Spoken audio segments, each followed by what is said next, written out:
Hello everyone, welcome back to Painting with Martin.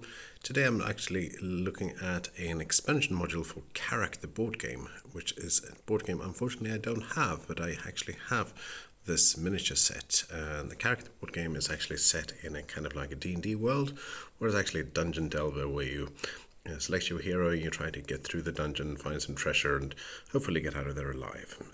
If I manage to get the board game later on, maybe I will do a quick paint talk about it while painting these figures. In the board game, however, you have these standees, and they are, with this expansion pack, you actually manage to replace them with these beautiful figures. And let me show you what it's like. If I take a look at them, they look quite beautiful, and my idea here is for me to paint them. There are 6 of them, and as you can see here, do like this. Some of them are a little bit bent. If you take a look at my video that I posted previously, you can see how to fix bent spears and stuff like that. So I will do that for this miniature in particular.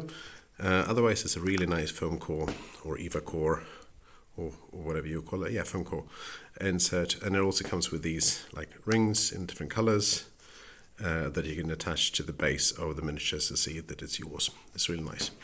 They are really beautiful. Let's see if I can hold up the camera. This one here, like some kind of like barbarian. It's going to be quite easy to paint this one, gold or silverish colors, but there are some other miniatures as well.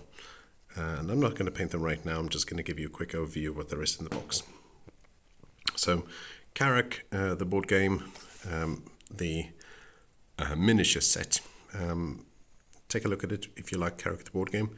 I actually think these look phenomenal, and it's going to be a delight to paint them.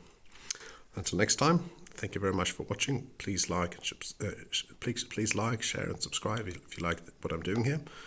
And go and put some paint on those brushes, and I'll see you next time.